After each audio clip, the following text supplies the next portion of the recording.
You should not be feeling your RDLs in your lower back. They are a fantastic glute and hamstring exercise, and that's where we want to be feeling them. A couple of weeks ago, one of my clients joined me in the gym so we could look at exactly why it was that her lower back always took over in the movement, and not once did she feel her glutes or her hamstrings. And this can be a really frustrating place to be. So we brought her in and we fixed this in a single 15-minute session. Yay! And it actually had nothing to do with her lower back. It was actually two things: her glutes and her feet. So we only had 2 cues here, not 10, not 30, not 20, 2 cues. Good, right, easy.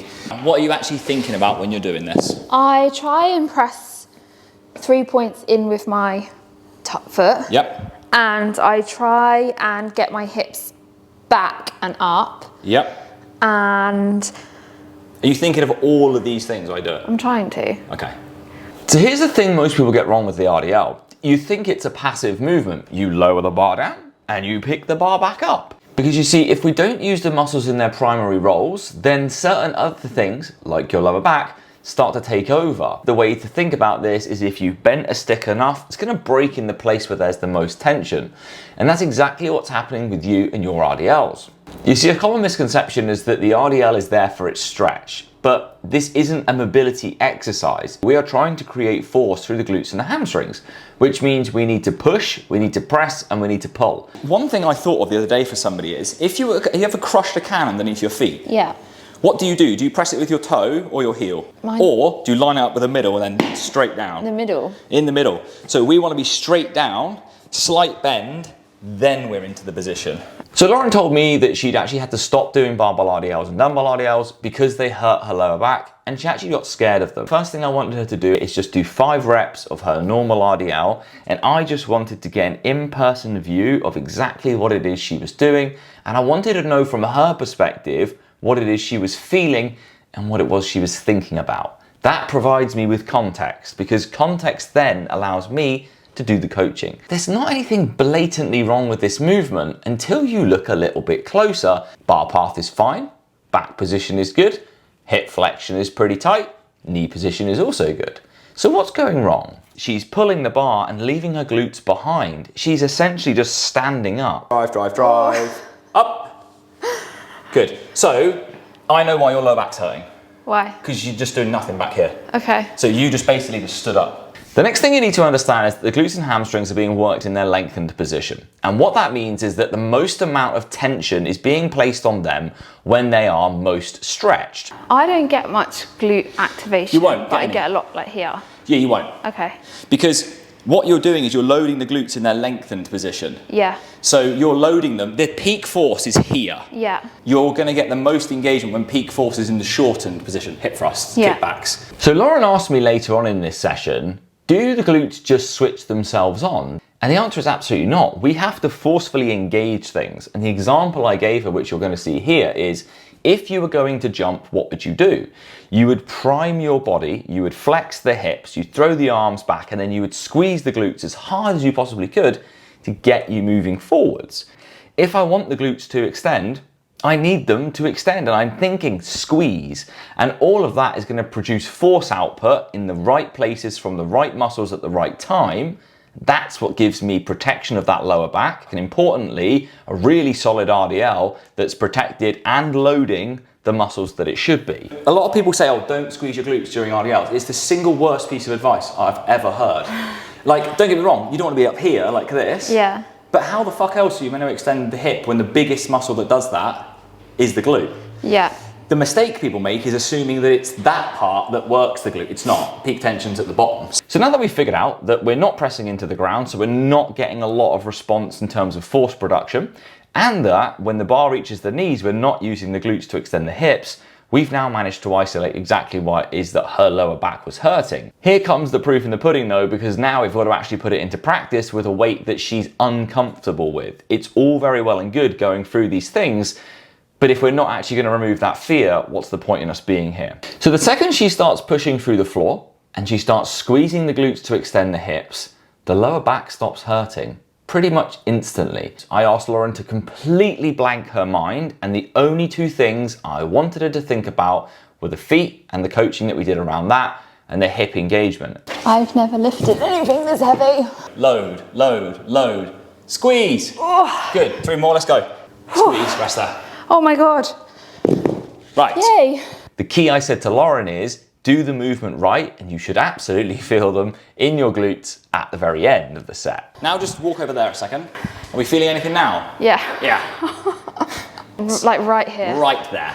Let me break down exactly what we spoke about so that you can take this away, look at your own form videos, and then start to see if this is exactly what you need to do to change your back pain and the effectiveness of your RDLs going forwards. The first thing we need to go through is the feet, because that's actually the most important part. We have 3 points. We have just below the knuckle of the big toe, just below the knuckle of the little toe, and the heel. Right in the center is the midfoot, and the midfoot is where we want to be producing that force. It's not a transfer of weight. We should have an absolutely concrete set of feet. I want you to imagine that where your shins are, they should be nice and vertical. We want to get the chest bone over the top of that. It's a bit like you're looking over a balcony, and it allows us to put so much more pressure into that midfoot. I want you to get into this position and sit over, and all pressure is in the whole foot. Like here. Bit lower, bit lower, bit lower, lower, lower, lower. Good. So if we were to push you that way, you shouldn't fall over. Yeah. If we were to push you that way, that is solid. Yeah.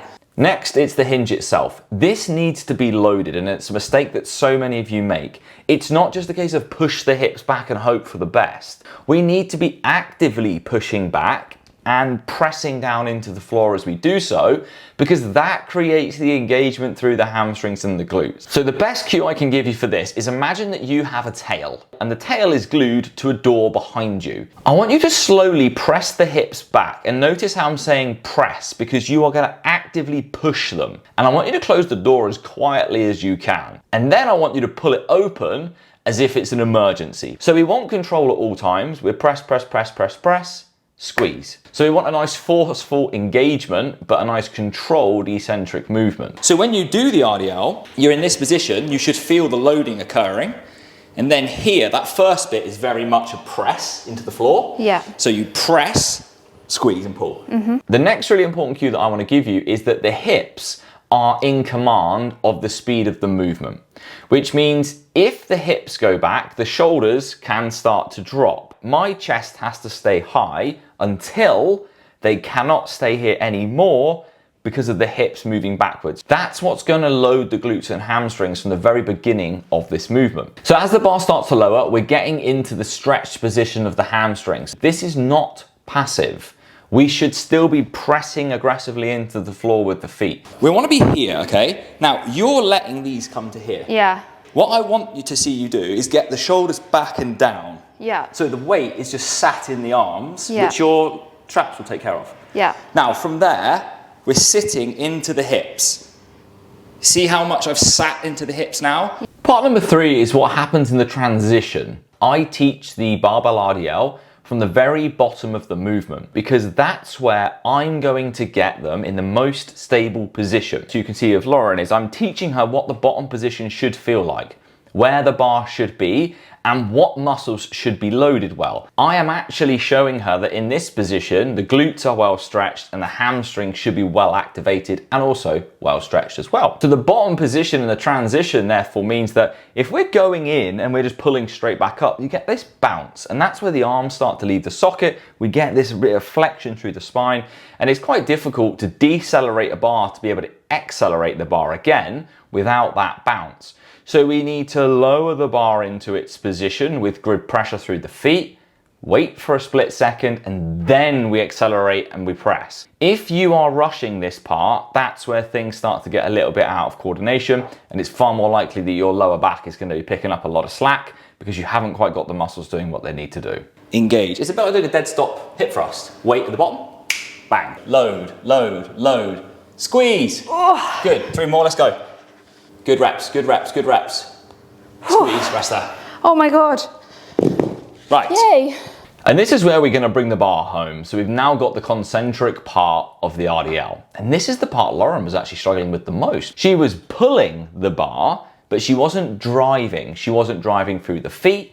she wasn't driving through the hips, and all of that meant that her lower back had to pick up the slack. There are 3 faults I tend to see with RDLs that cause the most problems. The first one is actually coming from a lot of the form videos that I see, because most of the women that I coach, and probably you as well, record these videos from the front. But I challenge you to record one from the side, because what you might see is that you're actually turning this into kind of a standard deadlift or a bit more of a squat pattern.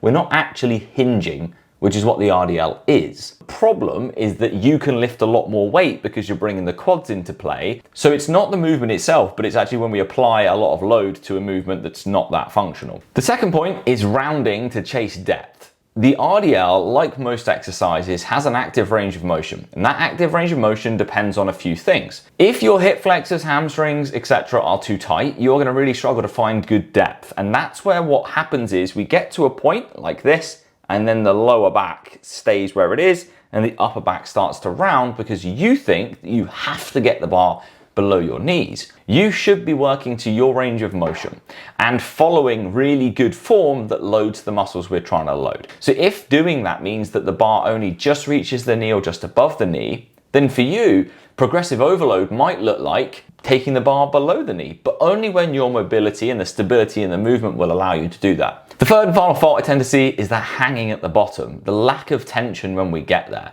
I've spoken in depth already about the importance of a stable transition. And if we get that stable transition, we're able to produce more force. And that means that we shouldn't go chasing the feeling either. Burning, stretching, and feeling doesn't necessarily mean growing. Stimulus is driven by stability, load, and power output. The only thing is now you just need to be a bit more patient.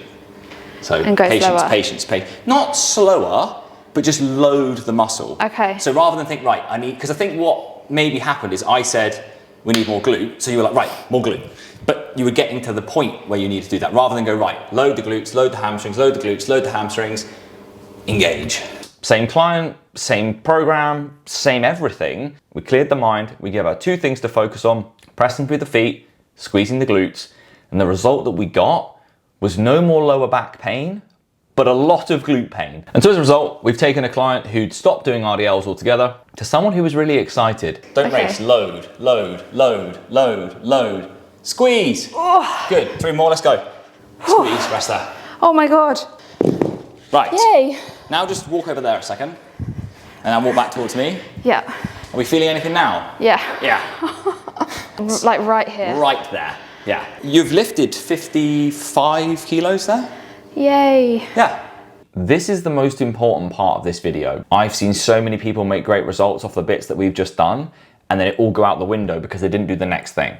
And that next thing is to solidify the movement pattern and to build the proprioception before we then build the loading. In the video, you'll notice that I push Lauren to lift more weight. And I do that to show her that her new form is bulletproof. I've never lifted anything this heavy. Doing it properly should mean the mechanics of your muscles do their jobs properly, and you'll be able to lift it just fine. It's working. Her glutes are very strong anyway. We knew that. They just weren't working in this movement. And from there, we then go back and we reinforce the movement. I wanted to show her that this worked through heavier loading. So how was that feeling? Good. Anything in the lower back? No. But now the training has to work through the lighter loading. That's how we build proprioception. We are building a connection between the body and the mind that says this is the place that we need to be and this is the movement we need to carry out. So what often happens is you get really happy with the progress you've just made in changing this movement. You slap a load more weight on, and what happens? Automatically, your back comes in to save the day again. The only thing is now you just need to be a bit more patient. So And go slower. patience. Not slower, but just load the muscle. Okay. So even if the weight feels quite manageable, I would still encourage you to stick with that weight for the next couple of weeks. You should then be able to do this RDL in your sleep. So once we have the foundations, we can then start to grow. We cannot build a building off rubbish foundations. We need a solid foundation and then we can start to go up. That's when the weight can rise. But remember, progressive overload isn't always in how much we lift. It can be in range of motion. It can be control. It can be in volume. We need to make sure those foundations are absolutely solid. So the RDL, we have the leg press, we have the glute squeeze, and we have the transition. They are the three most important parts of this RDL. If you enjoyed the video, please do hit the subscribe button and join us as we go through the rest of the year looking to help you grow your glutes in the simplest way, giving you easy ways to remove the noise, gain more knowledge, gain more glutes, and most importantly, be confident and clear with the way that you go to the gym, knowing that what you're going to be doing is going to be growing your glutes. And I will see you in the next one.